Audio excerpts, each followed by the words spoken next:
TGBus FM. Vindiou, je suis fin fou à l'idée d'écouter cette nouvelle interview.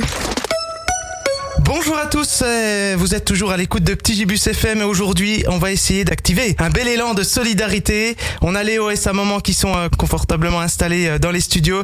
Léo est un petit garçon qui a fait 4 AVC depuis l'âge de 9 mois et demi.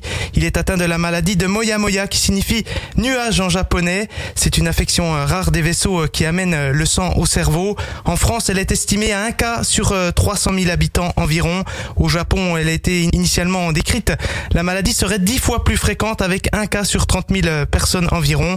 On va essayer d'en découvrir un peu plus sur cette maladie aujourd'hui, de comprendre et de nous rendre compte du quotidien de cette maman et son fils qui doivent se battre chaque jour. Alors vous pourrez, vous aussi auditeurs, faire partie de cette chaîne de solidarité. On vous en dit plus dans quelques instants. Alors déjà, bonjour Magali. Bonjour. Merci de vous être déplacé jusqu'à nous déjà. Merci à vous de m'avoir invité. Et à vos côtés, il y a Milo qui est en 5e. Bonjour Milo. Bonjour. Voilà, qui a préparé les questions. On va déjà dans un premier temps essayer de nous expliquer un peu plus précisément comment était diagnostiquée la maladie de Léo. Alors Léo déjà il va avoir bientôt 10 ans. Donc en fait Léo à 9 mois et demi, il a fait un premier AVC. En fait il faisait ses dents en même temps. Donc moi j'ai cru longtemps qu'il avait mal aux dents et j'ai passé 5 heures à marcher avec lui dans les bras et j'avais de la fièvre en même temps parce que c'était au mois de février, j'avais une grippe, j'avais 42 fièvre et donc au bout d'un moment, j'en pouvais plus. Je l'ai posé sur le lit et je me suis aperçue que, en fait, son bras droit pendait. Et donc, je me suis dit, là, c'est pas les dents. Et j'ai appelé les urgences et, de fil en aiguille, on est allé aux urgences, voilà, et on s'est aperçu. Il y a mon fils qui joue à côté, je suis désolée. C'est pas grave. C'est le direct. Donc, on s'est aperçu que c'était un AVC. D'accord, voilà. okay. Et donc, il avait 9 mois et demi. Et il en a fait 3 autres dans la même année. En tout, il en a fait 4. Voilà. Tout dans la même année en fait. Hein? Oui, voilà. Ouais, okay. 9 mois et demi, après 2 jours après 4 mois après 6 mois après. Enfin, il en a fait 4 dans sa première année de vie. Et en fait, ils ont parlé de la maladie de Moya Moya quand il avait 9 mois et demi, mais ils ont dit c'est pas possible que ce soit ça parce que il est trop jeune. Donc ils ont écarté le truc. Et puis on savait pas, en fait on savait que c'était une maladie rare mais on savait pas le nom pendant 5-6 ans, on n'a pas su. Et D'accord. il a fallu que le papa en fait décède de cette maladie pour qu'on relance tout à Necker à Paris et puis qu'on s'aperçoive que c'est la même maladie, voilà. D'accord, oui, mais c'est pas grave, hein, Léo est à côté de nous. Oui. Et c'est normal, il y a de la vie aussi. Oui. Donc voilà, si vous entendez des petits bruits, c'est qu'il il joue, Voilà. il s'amuse, il est là avec nous dans les studios. Tu continues Milo, vas-y. Oui, donc comment expliquer les symptômes de cette maladie ? Alors là, par exemple, au premier AVC, il a eu le bras droit donc qui pendait. Hein, ça peut être un bras droit un bras qui pend, une bouche qui part de travers. Ça peut être là, par exemple, c'est un enfant de 9 mois et demi, donc il parle pas, mais pour un adulte, une difficulté de parler. Ça peut être des propos incohérents. Ouais. Voilà. En tout cas, dès qu'il y a quelque chose qui vous semble bizarre, oui, ouais. Il faut vite consulter, appeler le 15, quoi. D'accord. Est-ce que l'on peut confondre cette maladie avec d'autres ? Et si oui, comment faire la différence ? Alors, la maladie de Moya Moya, c'est AVC à répétition. Il n'y a pas tellement de maladies sur les AVC. Donc, en fait, on sait pas qu'on peut confondre. En fait, on peut avoir un AVC, 2 AVC sans forcément avoir Moya Moya. Okay. C'est tout. Voilà. Par contre, il y a 2 sortes d'AVC, ça je sais pas si vous êtes au courant. Il y a AVC ischémique, c'est ce qu'a fait Léo, c'est quand les vaisseaux se bouchent. Et puis il y a AVC hémorragique, c'est souvent les personnes âgées qui font ça, c'est quand il y a trop de sang qui arrive et puis que ça part un petit peu au contraire partout, quoi.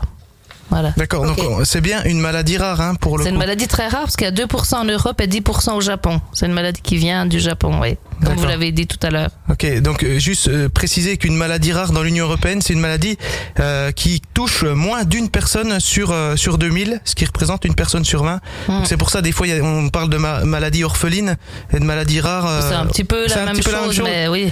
C'est juste le nom qui change. Les statistiques. Qui font que ça change, ouais. Quel traitement doit suivre Léo pour cette excusez-moi, pathologie pour cette maladie, oui. pour cette maladie et quels sont les bénéfices à attendre de ce traitement? Oh, excusez-moi. C'est pas grave. C'est le stress, c'est normal. On sait ce que c'est le direct. Comment donc le traitement maintenant, il en a plus tellement, mais c'est à vie. Par contre, ce qui lui reste là, avant il avait des tonnes de cachets à prendre étant petit, parce qu'il avait aussi de l'oramorphe ou alors du tramadol, c'est un dérivé de morphine. Enfin, toutes les choses. Il y avait aussi des cachets contre la douleur de l'estomac parce qu'il prenait beaucoup de cachets. Mais maintenant, aujourd'hui, il lui reste l'aspégique tous les matins à prendre, c'est pour fluidifier le sang. Il lui reste du laroxyl parce qu'en fait, avec les problèmes neurologiques, il a des douleurs neuropathiques. Ça veut dire qu'il a mal partout et puis nulle part à la fois. Et on sait pas, il saurait pas lui dire où il a mal. En fait, c'est ça, les douleurs neuropathiques. Donc, il a du laroxyl pour limiter un petit peu ces effets-là. Et puis, il a du Keppra parce qu'il est pas vraiment épileptique comme quelqu'un qui ferait 6 à 9 crises par jour, mais voilà, si le traitement est pas adapté, là en février 2021, il a refait une crise d'épilepsie parce qu'il avait pris énormément de poids et puis il avait grandi, mais par contre voilà, le traitement était plus adapté, donc il a fait une crise d'épilepsie. Donc c'est par précaution plutôt qu'on donne du Keppra. D'accord. Donc c'est matin et soir, voilà. D'accord, donc alors quels sont oui, qu'est-ce que ça lui fait? Le Keppra, ça lui évite des crises d'épilepsie. Le laroxyl, ça évite qu'il sursaute comme ça et qu'il ait des douleurs neuropathiques. Puis l'aspégique, ça évite les AVC. Quoi qu'il peut quand même en faire, mais ça évite quand même pas mal. D'accord, donc ça demande une attention permanente. Alors, c'est matin et soir. Je me suis débrouillée pour qu'il reste le matin et soir. J'ai enlevé le midi pour que ce soit moins embêtant, puis c'était faisable. Donc voilà, on a fait comme ça. Ouais. Ah ben, je veux dire, pour vous et puis la famille, ça demande une attention pour Léo qui est permanente, de toute façon, de jour et nuit. J'ai un babyphone vidéo. Voilà, je me lève plusieurs fois la nuit. Oui. Donc quelles sont un peu les conséquences de cette maladie sur votre vie familiale, votre vie professionnelle, sociale, sportive, scolaire? Oui. Pour moi, vous voulez dire? Pour vous et la famille, quoi. Oui. Alors, écoutez, pour moi, en tant que maman, femme, tout ça, c'est compliqué. Pour le faire garder, il n'y a pas beaucoup de personnes qui veulent le garder parce que tout le monde a peur qu'il refasse un AVC juste à ce moment-là. Et en plus, comme il est handicapé lourdement, il y a beaucoup de transferts. Il commence à faire, il fait 28 kilos. Enfin voilà. Et puis après, pour faire les courses, tout ça, c'est pareil, c'est compliqué parce que pousser un fauteuil roulant et un caddie en même temps, faut s'organiser, quoi. Pour les sorties, comme il a beaucoup de laroxyl de cachet le soir, il est très vite fatigué à 8h30, 9h, donc on fait quand même des soirées parce que voilà, on veut pas s'emburer et puis rien faire, mais ça reste un stress un petit peu. Et puis voilà, par exemple, moi ce soir, je vais à l'anniversaire d'une copine, c'est très rare. J'ai mon amoureux, on vit pas ensemble, mais voilà, il vient chez moi garder mon fils parce que c'est celui qui le connaît mieux, puis c'est celui qui accepte de prendre le risque de le garder. Ouais. Mais c'est vrai que c'est rare que je fasse une sortie, alors donc j'espère qu'elle sera bien, que je vais bien profiter. Donc quelles sont les passions de Théo et qu'est-ce qui attire sa curiosité? Oui, alors Léo, il c'est pas grave. Léo, il aime bien pas mal les super-héros comme les petits garçons, quoi, les voitures, les motos. Il aime bien jouer aux billes aussi, ça veut dire qu'il prend ses billes dans les mains puis il les lance sur son chien. Il aime bien, il les lance un peu partout. Ça lui fait travailler la prise pour les mains et tout. Et il aime bien plein de choses, la musique, il adore la musique, il va en cours de musique avec des autres enfants. Il adore c'est dessin animé. C'est comme un autre petit garçon, mais avec ce qu'il peut faire lui par rapport à son handicap, quoi. C'est sûr, il est pas mal de fois frustré parce qu'il y a des choses qu'il aimerait bien faire, mais il a appris à vivre avec, quoi. Ah, il a vu qu'on parlait de lui. Oui, je pense. Ouais. Ah oui, il aime bien Captain America. C'est ce qu'il veut me dire parce que je vois qu'il y a Captain America. Il aime bien Captain America. Ouais. Ok. Donc, comment s'organise une journée avec Léo?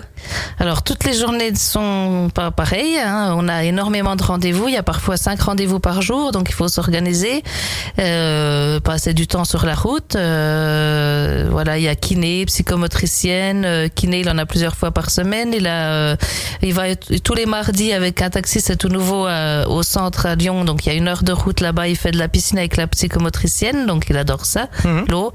Et sinon, le mercredi, mercredi après-midi, je l'emmène dans une association qui s'appelle Aled pour qui joue avec d'autres enfants en situation de handicap. Pendant cela, moi et mon grand de 14 ans, on fait des randonnées qu'on peut pas faire avec un fauteuil roulant, quoi. Et sinon, les autres jours, il a ergothérapie, il a neurofeedback, enfin, toutes des choses du paramédical pour essayer de le faire progresser, quoi. Puis là, par exemple, la semaine prochaine, puis dans 2 semaines, on va très souvent en stage sur Dijon ou alors partout en France. Là, en avril, on va en Bretagne. En août, on va vers Bordeaux pour le faire travailler, quoi. Et vous y voyez quand même une évolution, là, de tout ça? Oui, depuis 2015 qu'on fait les stages, il tient beaucoup mieux sa tête, il tient mieux son tronc, il parle mieux, il dit oui, non, alors qu'avant, c'était dur même de lui faire hocher la tête, quoi. Il fait pipi sur son WC de temps en temps, comme il peut, parce qu'il sait qu'à l'extérieur, c'est compliqué. Il fait plein de progrès, il est beaucoup plus éveillé aussi. D'accord. Mais c'est encourageant, quoi. Voilà, beaucoup de monde autour de moi me disent qu'il évolue bien, qu'il fait beaucoup de progrès à chaque fois. On me dit ça, mais c'est vrai que c'est énormément de travail, quoi. Sur des années. Voilà. Ouais. On peut pas ne rien faire non plus. Oui. Il faut prendre le bon aussi. Voilà. Même si c'est pas beaucoup, c'est toujours ça. Et puis il pourrait aussi régresser. Hein. Il y en a qui régressent, quoi. Quelle est la difficulté principale d'être aux côtés d'une personne qui a la maladie du moya-moya? C'est la peur, le stress, hein, surtout pour. Je parle pour moi parce que quelqu'un qui est pas si proche, je veux dire, il y a peut-être pas autant de peur puis de stress, mais moi j'ai toujours peur de. Voilà, quand il a convulsé en février 2021, je croyais que c'était encore un AVC. C'était pour moi c'était encore plus dur ça là parce que je me disais tout va recommencer, tout ce qu'il a acquis, ça va être parti, et si je le perds complètement, on vit toujours avec cette épée au-dessus de la tête, c'est ça. Oui, vous le connaissez, vous savez ce qui peut lui arriver. Oui, et puis il a plus qu'un quart du cerveau qui n'a pas été touché, donc c'est dur, quoi.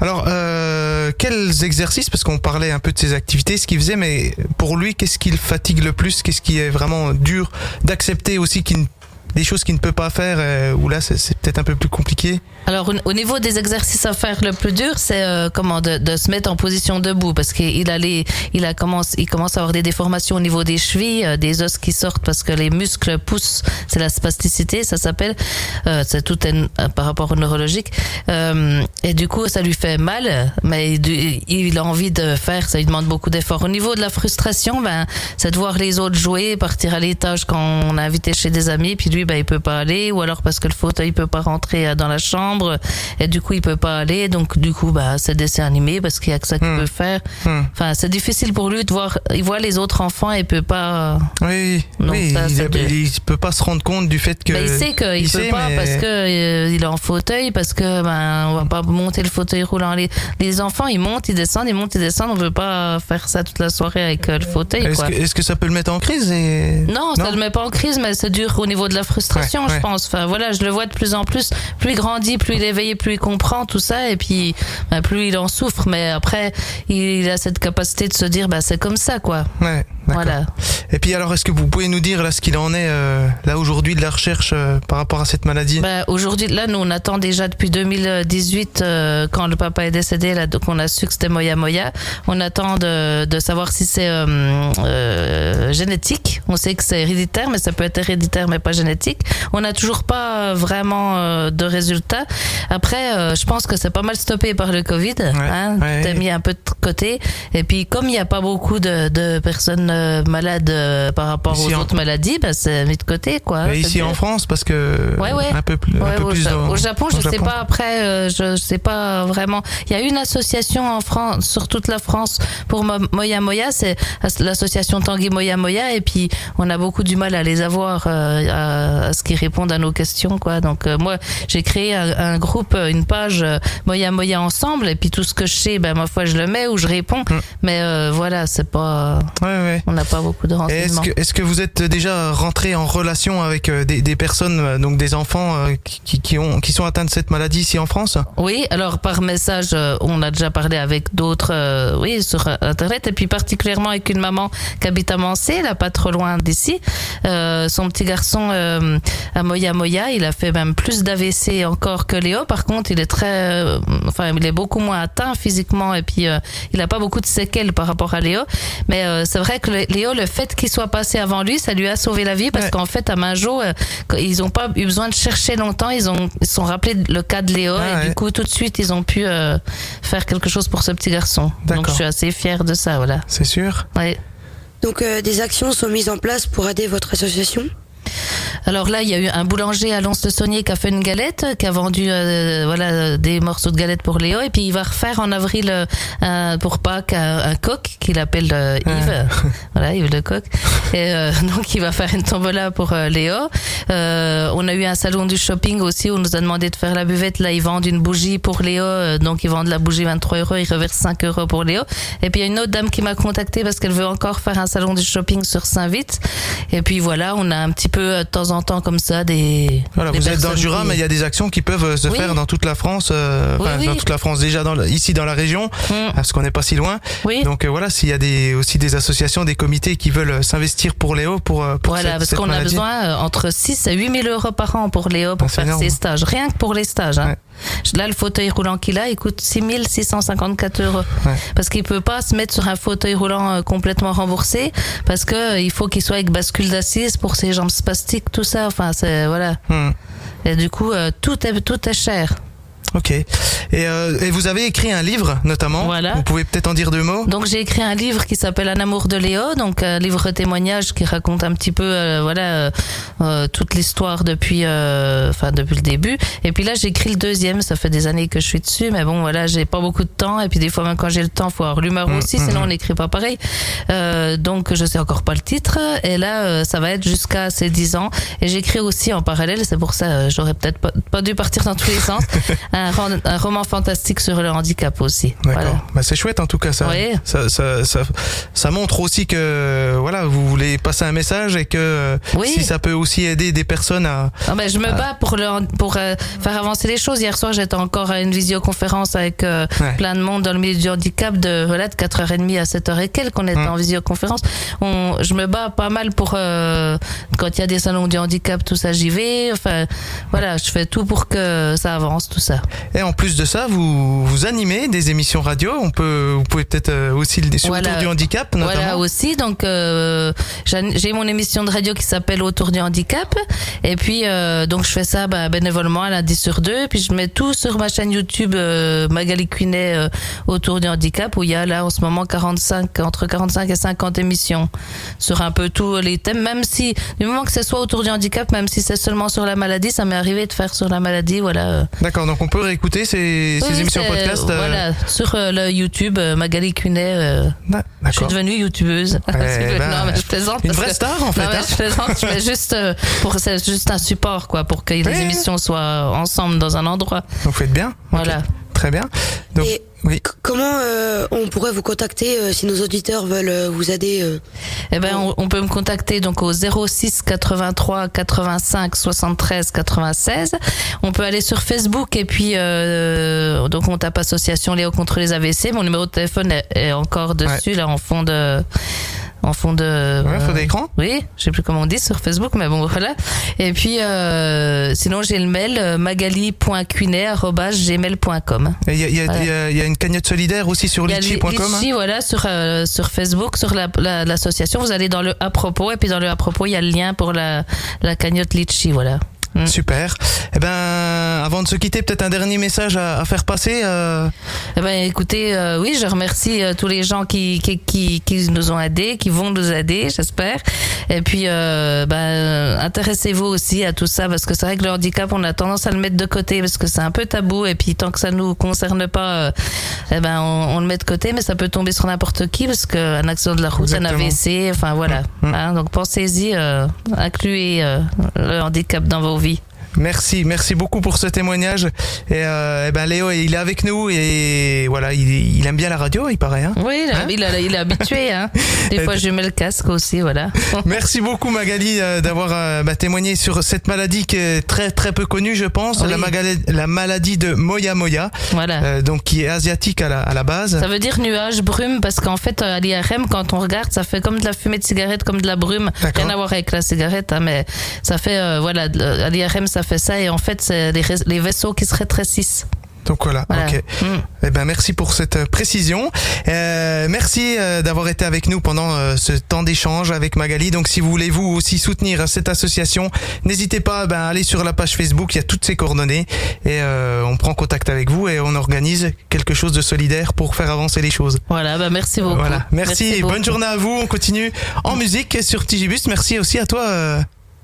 De rien, c'était un plaisir de venir interviewer. Merci. Très bien. Magali. Bonne journée. Merci à vous.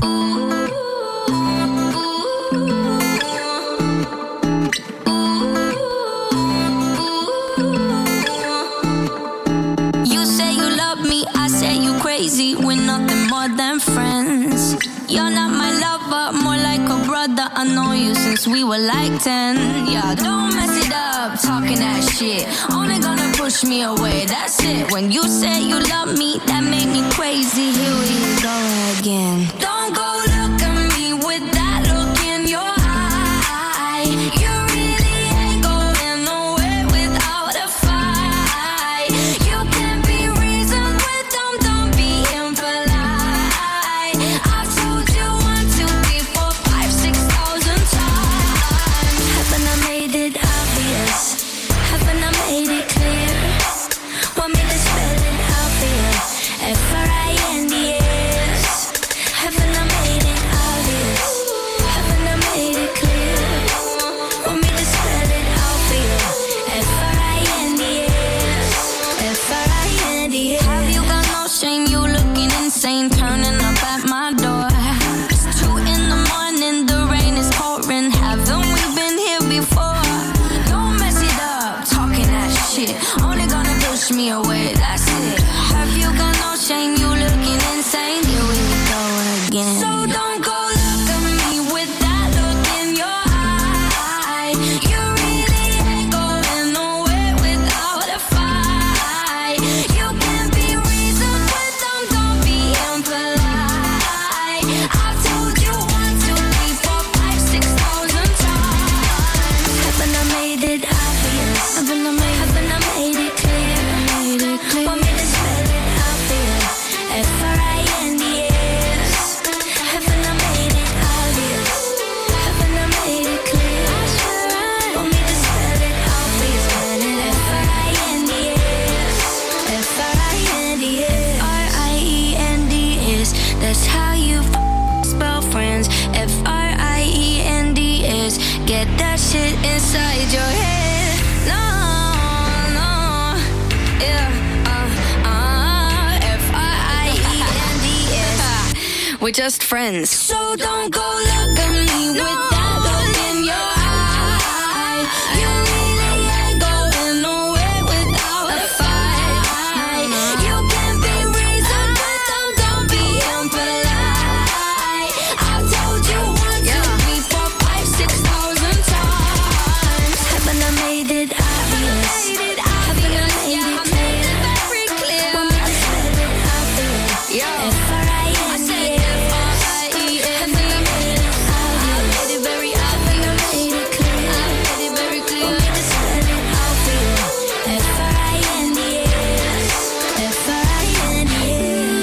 Ooh, ooh, ooh, ooh, ooh, ooh.